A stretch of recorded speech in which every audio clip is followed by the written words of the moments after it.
لا إله إلا الله لا إله إلا الله ہر طرح کی حمد و ثنا، تعریف و توصیف اللہ ذوالجلال والاکرام رب العالمین احکم الحاکمین ایک اللہ وحدہ لا شریک کے لیے ہر طرح کی حمد و ثنا، تعریف و توصیف صرف اسی اللہ کے لیے ہے، اور ہر طرح کے درود و سلام صرف آقا کائنات سید الاولین والآخرین شفیع المذنبین نبی آخر الزمان خاتم النبیین صلی اللہ علیہ وآلہ وسلم کی ذات اقدس و اطہر کے لیے۔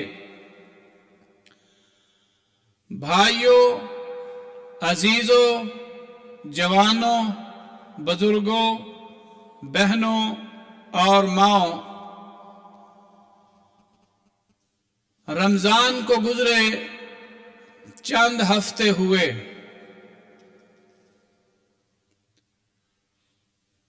رمضان کے بعد کا مہینہ شوال آخری دنوں سے گزرنے والا ہے۔ آج میں جس بات پہ زیادہ زور دوں گا یا میری گفتگو کا موضوع ہوگا کہ وہ رمضان کے بعد کیا ہونا چاہیے، رمضان کے بعد ہماری پوزیشن کیا ہے، کیا بن گئی ہے، کس طرح سے ہونا چاہیے تھی۔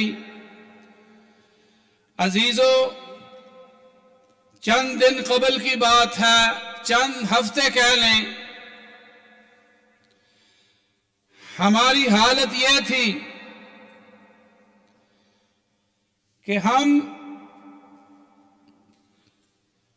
زوردار طریقے سے اللہ کا قرب و جوار حاصل کرنے میں مشغول تھے، گناہوں کی زندگی چھوڑ چکے تھے، اللہ کی رحمت کی امید میں، اللہ ذوالجلال والاکرام کے فرامین کو ادا کرنے میں، بجا لانے میں بھرپور کوشش کیا کرتے تھے۔ اس کی شکل یہ تھی کہ ہم نے جیسے ہی رمضان شروع ہوا، سب سے پہلے جو رمضان کا عمل اختیار کیا وہ نماز تراویح۔ ہمارا پہلے سے پلان تھا کہ ہم تراویح فلاں مسجد میں فلاں امام کے پیچھے پڑھیں گے۔ ہم نے بھرپور طریقے سے ہر کام کو چھوڑ کر خود اپنی فیملی کو لے کر مسجدوں کا رخ کر لیا۔ قرآن کی تلاوت نماز کی حالت میں ہم سنتے رہے، جب بھی موقع ملا فوراً ہم نے قرآن کھول کے خود بھی اپنی تلاوت شروع کر لی۔ ہم نے سحری کھانے کا اہتمام پہلے کیا ہوا تھا، بہنیں اور بیٹیاں، مائیں، گھر کی عورتیں سحری پکانے میں مصروف رہی۔ روزہ رکھنا ہے، سحری کا کھانا مبارک، یہی ہماری روٹین چلتی رہی۔ شام کو ہم نے افطاری بھی کی۔ دن میں ہم نے یہ معاہدہ کیا تھا اللہ سے کہ ظہر و عصر مغرب ساری نمازیں مسجدوں میں جماعت کے ساتھ پڑھی جائیں گی۔ اپنا کام چھوڑ کے، بریک کر کے ہم مسجد میں آیا کرتے تھے، تلاوت بھی کرتے تھے۔ گویا کہ ہماری پوزیشن یا نماز پڑھنے کی رہتی تھی یا یہ ہے کہ ہم تلاوت کرتے تھے۔ ہم نے روزہ رکھا ہوتا تھا، جھوٹ نہیں بولتے تھے کہ کہیں روزہ نہ ٹوٹ جائے، آنکھ کی حفاظت کرتے تھے کہیں روزہ زخمی نہ ہو جائے. ہم اپنے کان کی، اپنے پاؤں کی ہر اعتبار سے حفاظت کرتے تھے. سگریٹ پینے والوں نے سگریٹ چھوڑ دیے تھے، گانے سننے والوں نے گانے چھوڑ دیے تھے، ڈرامے اور فلمیں دیکھنے والوں نے یہ ساری چیزوں کو خیر بات کہہ دیا تھا. ہم تھے، تلاوت تھی، نمازیں تھیں، سچائی اور صداقت تھی، جھوٹ سے ہمارا کوئی تعلق نہیں تھا، غیر شرعی معاملات میں ہمارا کوئی عمل دخل نہیں تھا. یہ ہماری پوزیشن تھی. نماز فرضی چھوڑ کے ہم نماز تراویح کا بہت اہتمام کرتے تھے. میرے عزیز بھائیوں، یہ ہماری روٹین کا معاملہ تھا. دن گزرتے گئے، ہم نے 1 قرآن ختم کیا، 2 قرآن ختم کیے، کئیوں نے 5-10 قرآن بھی رمضان میں ختم کیے. الحمدللہ. اب یہ تو ہو نہیں سکتا کہ 12 مہینے رمضان رہے.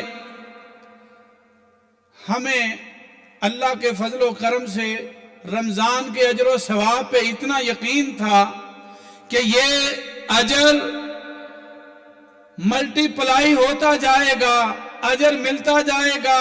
یہ موسم بہار ہے نیکیاں کرنے کا. ہم نے صدقہ خیرات بھی خوب کیا، ہم نے اپنا مال بھی اللہ کے راہ میں خوب لٹایا. کئی لوگوں نے اپنا کام چھوڑ کے مال خرچ کر کے مکہ مکرمہ کا سفر اختیار کیا، وہاں جا کے اپنا پورا زور لگایا کہ نیکیوں کا بیلنس بن جائے، نیکیوں کے بینک میں اضافہ بھرپور ہو جائے، گناہ معاف ہو جائے. نیکیاں ہی نیکیاں تھیں اور پچھلے گناہوں کی معافی کی اپلیکیشن اللہ کے دربار میں دی ہوئی تھی. میرے عزیزو، ٹھیک ہے سارا سال رمضان تو نہیں رہ سکتا، مگر یہ تو ہو سکتا ہے کہ رمضان میں جاری ساری رہنے والے عمل، رمضان میں شروع کیے جانے والے عمل ہم رمضان کے بعد بھی جاری رکھ سکیں. سارا مہینہ روزے رکھے فرضی، رمضان کے بعد اللہ کے نبی نے 6 شوال کے روزے مشروع قرار دے دیے. کئیوں نے رکھے، کئیوں نے نہیں رکھے. اس کے علاوہ ہر جمعرات کا روزہ، ہر سوموار کا روزہ، ایام 20 کے وائٹ ڈیز کے روزے اور تراویح کی جگہ قیام اللیل اللہ کے نبی نے مشروع قرار دے دی. یہ وہ نماز ہے، فرضی نماز کے بعد سب سے افضل ترین نماز اگر کوئی ہے تو وہ قیام اللیل ہے، تہجد کی نماز ہے. میرے دوستو، قرآن مجید اگرچہ رمضان میں نازل ہوا، رمضان میں ہم اس کی بڑی تلاوتیں کرتے رہے، مگر قرآن مجید کی تلاوت باقی تو ہے نا رمضان کے بعد بھی. میرے عزیز بھائیوں، کتنے وہ خوش نصیب لوگ ہیں جنہوں نے رمضان کو الوداع کیا اللہ کا شکر ادا کرتے ہوئے، اللہ کا ذکر کرتے ہوئے، استغفار کرتے ہوئے، اللہ اکبر، اللہ سے یہ امید کرتے ہوئے کہ اللہ ہماری عبادات کو قبول فرمائے. میرے عزیزو، ذرا جائزہ لینے والی بات یہ ہے کہ واقعتاً رمضان کے مقاصد کو ہم نے حاصل کر لیا.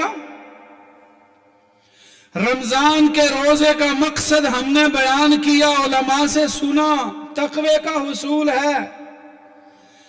لعلکم تتقون، روزے اس لیے تم پر بھی، تم سے پہلی امتوں پہ بھی فرض کیے گئے تاکہ تمہارے اندر تقوی پیدا ہو جائے، اللہ کا خوف پیدا ہو جائے، اللہ سے امیدیں وابستہ ہو جائیں، گناہوں سے دور نکل جاؤ، نیکیاں ہی نیکیاں کرتے جاؤ، دنیا پہ آخرت کو ترجیح دیتے جاؤ. دنیا میں اپنا دل لگانے والے عمل نہ کرو، بلکہ تمہاری دنیا میں رہنے والی زندگی جو ہے اس سے یہ احساس ہو کہ آپ کو آخرت میں اللہ کے پاس جا کے اس زندگی کا جواب دہی کرنا ہے، حساب کتاب دینا ہے، مال کا، زندگی کا، صحت کا، اولاد کا، کاروبار کا، بیوی بچوں کے بارے میں پورا حساب و کتاب دینا ہے. سوال یہ ہے کہ کیا ہم تقوی کی یونیورسٹی سے تقوی کی سند لے کر نکلے؟ رمضان کا مہینہ تقوی کی یونیورسٹی، تقوی کا مدرسہ تھا. کیا واقعی ہمارے اندر وہ تقوی پیدا ہو گیا؟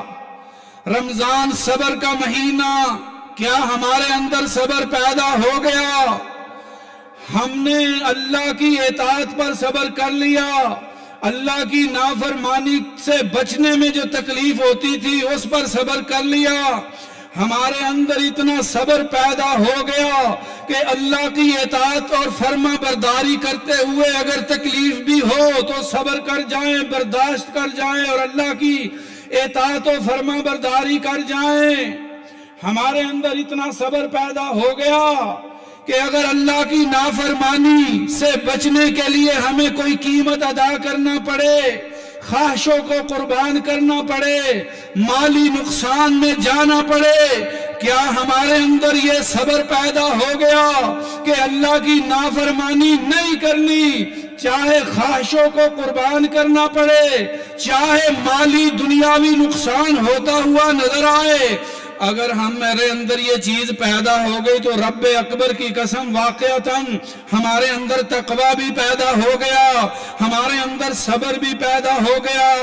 اور تیسری بات یہ ہے کہ آیا وہ عمل جو ہم نے رمضان میں شروع کیے تھے، تھوڑے یا زیادہ، کبھی کبھار یا ڈیلی بیسس پہ ہم نے وہ عمل جاری رکھے ہوئے ہیں؟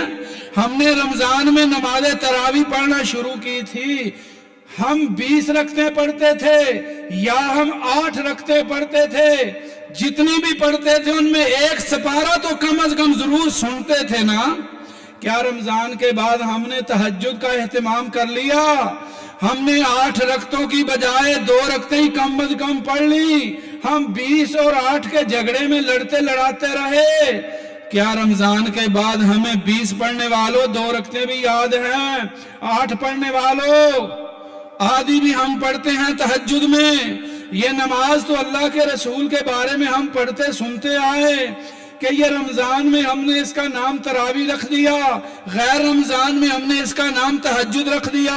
حقیقت بھی یہ ہے رمضان میں رسول اللہ نے پڑھی تو قیام اللیل تھا، رمضان کے علاوہ رسول اللہ نے پڑھی تو قیام اللیل تھا۔ اپنی زندگی میں آپ نے ہمیشہ یہ نماز پڑھی، سفر میں بھی، حضر میں بھی، ہر موڑ پہ پیارے رسول نے یہ نماز پڑھی۔ کیا ہم نے یہ جاری رکھا عمل؟ ہمارے اندر یہ پیدا ہو گیا، اتنا ہمارا سٹیمنا ہو گیا کہ ہم اب نفلی روزے رکھ سکے۔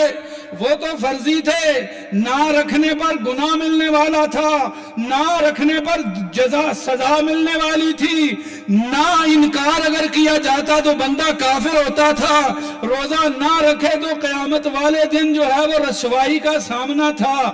ارے مزہ تو تھا تب کہ جب ہم رمضان کے فرضی روزے رکھ لینے کے بعد اس طرح رمضان کو الوداع کرتے، جس طرح ورکشاپ سے گاڑی نکلتی ہے موٹی ہو کر، پھر ورکشاپ والا گارنٹی دیتا ہے کہ یہ پورا سال روڈ پہ چل سکے گی، چھوٹی موٹی خرابی آتی رہے گی، نزلہ زکام رہے گا، مگر کوئی ایسی میجر خرابی نہیں آئے گی کہ یہ روڈ سے آف ہو جائے۔ میرے دوستو، کیا ہم اسی طرح نکلے رمضان کی ورکشاپ سے؟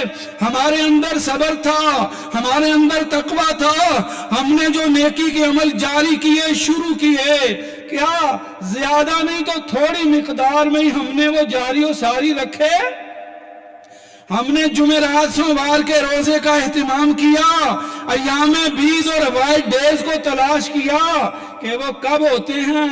میرے پیارے بھائیوں، ہم بڑے اہتمام سے 20 اور 8 پہ لڑائی کرتے رہے کہ 20 پڑھنی ہے یا 8، مسجد میں کس میں جانا ہے کس میں نہیں جانا، مگر ہمیں ظہر عصر مغرب عشاء اور فجر کی نمازیں یاد رہ گئیں جو فرض تھی، جہاں کوئی جھگڑا تنازع نہیں ہے کہ کتنی رکعتیں پڑھنی ہیں، کہاں پڑھنی ہیں، ہر مومن کا اتفاق ہے جماعت کے ساتھ مسجد میں ہی پڑھنی چاہیے۔ ہمارے اندر اگر تو ہمارے اندر یہ سوچ پیدا ہو گئی، اللہ کی قسم ہم نے تقوی کی بھی سند لے لی، ہم نے صبر کی بھی سند لے لی۔ ہمارے اعمال کی قبولیت کی نشانی یہ ہے کہ ہم نے رمضان کے بعد بھی وہ عمل جاری و ساری رکھے۔ میرے عزیزو، آؤ اللہ کا شکر ادا کرو اگر ہم نے ایسا کر لیا، لیکن اگر ہم نے رمضان میں رب کے قریب، رمضان میں رب کی طرف جا رہے تھے، رمضان میں تقوی کی سڑک پر تھے، رمضان میں جنت کی شاہراہ پہ جا رہے تھے، مگر جیسے ہی رمضان گزرا ہم نے وہ روڈ بھی چھوڑ دیا، ہم نے وہ شاہراہ بھی چھوڑ دی، ہم نے وہ راستہ بھی ترک کر دیا، ہم نے روزے چھوڑ دیے، ہم نے نمازیں چھوڑ دی، ہم نے وہ کام بھی چھوڑ دیے جو رمضان میں کیا کرتے تھے، پلس یہ شیطانی ہو گئی ہم سے کہ ہم نے جو گندے کام چھوڑے تھے رمضان کی وجہ سے پھر شروع کر دیے۔ آنکھ کی حفاظت کی تھی رمضان میں، رمضان نکلتے ہی ہم نے آنکھ کو کھلا چھوڑ دیا۔ جھوٹ سے ہم نے اپنی زبان کو پاک رکھا تھا رمضان میں، عید والے دن ہی ہم نے جھوٹ کے پلندے چھوڑ دیے۔ میرے بھائیوں، گانے، ڈرامے، فلمیں ہم نے چھوڑ دی تھی رمضان میں، مگر بدقسمتی سے ہم نے رمضان کا مہینہ ختم ہوتے ہی پھر استقبال کیا شوال کا، تو انہی بدنما عملوں سے، برے عملوں سے، یہ اللہ کے نبی علیہ السلام کا طریقہ نہیں تھا، اللہ کے نبی کی سنت یہ نہ تھی میرے دوستو۔ آؤ غور کرو، بدترین انسان وہ ہے، بدترین انسان وہ ہے جو رمضان میں رب کو تلاش کرتا ہے، رمضان کے علاوہ رب کو چھوڑ دیتا ہے، رمضان میں رب کی عبادت کرتا ہے، غیر رمضان میں رب کو بھول جاتا ہے۔ اپنے نبی کو رب نے یہ فرمایا تھا، وَاعْبُدْ رَبَّكَ حَتَّى يَأْتِيَكَ الْيَقِينُ، میرے مصطفیٰ جب تک سانسوں میں سانسیں ہیں اس وقت تک رب کی عبادت کرو۔ ہمارا ایمان پہ اللہ خاتمہ کرے، مگر اعمال وہ نہیں ہیں۔ ہماری مسجدیں ظہر کے وقت بھری ہوتی تھیں، آج جمعوں میں خالی ہو گئی، مسجدیں ویران ہو گئیں، ہمارے دل ویران ہو گئے، تلاوت قرآن جاتی رہی۔ میرے دوستو، فرض تھا، لیکن اچھا انسان وہ ہے جو فرضوں کے بعد سنتیں بھی پڑھے۔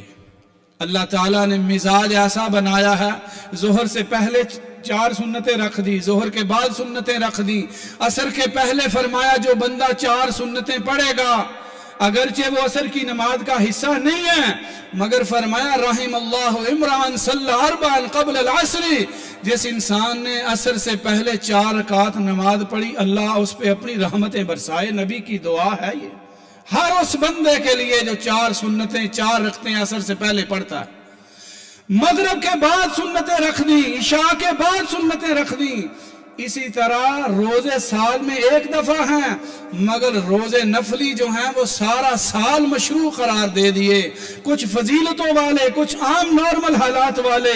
اس بنیاد پہ ہمیں زکوٰۃ و صدقہ 1 سال میں 1 دفعہ فرض ہے، مگر سال بھر میں صدقہ خیرات کی روٹین بنانی چاہیے۔ فرض میں تو ہم مجبور ہوتے ہیں کہ ہم نے کرنا ہی کرنا ہے، جو ہم نے کسی کو زکوٰۃ دینی ہو تو وہ تو ہم رشتہ داروں کو دیتے ہی ہیں، مگر لطف یہ ہے کہ ہم غیر فرض ادا کریں۔ کسی نے کہا ہے کہ رمضان کے روزے تو فرضی رکھ لیے، مگر شوال کے روزے رکھنے میں انسان اپنے نفس کا امیر ہوتا ہے، چاہے رکھے چاہے نہ رکھے، مجبور کرنے والا کوئی نہیں۔ جس کو روزہ رکھنے کی لذت حاصل ہو گئی وہ چھوڑے گا نہیں، جس کو رب کا قرب حاصل ہوتا ہوا نظر آئے گا، مٹھاس نظر آئے گی، وہ شوال کے روزے چھوڑے گا نہیں، وہ جمعرات اور سوموار کا روزہ چھوڑے گا نہیں، وہ وائٹ ڈیز کے روزے چھوڑے گا نہیں۔ مگر جس نے مجبوری میں رمضان میں بھی رکھے مگر مٹھاس حاصل نہیں ہوئی، وہ رمضان کے بعد کے روزے چکھے گا بھی نہیں۔ آئیے آج تھوڑا سا تقابل کیا ہے رمضان کے بعد کی زندگی کا اور رمضان کی زندگی کا۔ دوستو آؤ اللہ کے ساتھ مخلص ہو جائیں۔ موت پتہ نہیں رمضان میں آئے گی یا شوال میں آئے گی یا ذی القعدہ میں آئے گی، پتہ نہیں کب آ جائے گی۔ اگر رمضان میں ہم اتنی عمل کرتے تھے، نیک عمل کرتے تھے، جی چاہتا تھا کہ رمضان میں جیسی سٹیٹ ایمان کی ہو تو موت آ جائے، لیکن رمضان کے بعد ہم نے وہ عمل چھوڑ دیے۔ برا یہ ہوتا ہے کہ صرف اچھے اعمال چھوڑے نہیں ہیں، برے بھی اختیار کر لیے۔ اگر ایسی حالات میں موت آ جائے تو پھر جس عمل پہ خاتمہ ہوگا قبر میں تو اسی طرح کا حساب و کتاب ہوگا۔ آئیے جس رب کی عبادت رمضان میں کی جاتی ہے، شوال، ذی القعدہ، ذی الحج، سارے 12 مہینے اسی رب کے ہیں۔ جس رب نے رمضان میں حساب لینا ہے اس نے غیر رمضان میں بھی حساب لینا ہے۔ جس رب نے جنت رمضان میں دینی ہے اس رب نے غیر رمضان میں بھی جنت دینی ہے۔ جس رب نے رمضان میں جنت سے آزادی دینی ہے، جہنم سے آزادی دینی ہے، اسی رب نے غیر رمضان میں بھی جہنم سے آزادی دینی ہے۔ معاملہ حساب کتاب ایک ہی ہے، باقی فرق صرف یہ ہے کہ جس طرح سال بھر میں آپ اپنی گاڑی کی موٹی کرواتے ہیں کہ ذرا بہتر ہو جائے، سال سارا آسانی سے گزر جائے، رب قدوس نے ہمارے تزکیہ نفس کے لیے ہمیں رمضان کے روزے دے دیے کہ اپنی موٹی کر لو، اپنے اندر تقوی پیدا کر لو، اپنے اندر صبر پیدا کر لو، اپنے اندر نیکی کا جذبہ پیدا کر لو، اپنے اندر شیطان سے دور رہنے کا جو ہے جذبہ، تمہارے اندر اتنی طاقت آ جائے کہ سارا سال شیطان کے قریب نہ جاؤ۔ اگر شیطان قریب آنے کی کوشش کرے ادھر پھر رمضان آ گیا، دوبارہ اس کو باندھ دیا گیا۔ اللہ کا کتنا کرم و لطف ہے کہ جب تمہیں نیکیوں کا موسم دیا رب نے شیطانوں کو باندھ بھی دیا کہ میرے بندوں کے تقوی میں کوئی کمی نہ آ جائے، کیونکہ پورے سال کے لیے تقوی حاصل کرنا انہوں نے۔ اللہ مجھے اور آپ کو سمجھ عطا فرمائے۔ آخر دعوانا الحمدللہ رب العالمین۔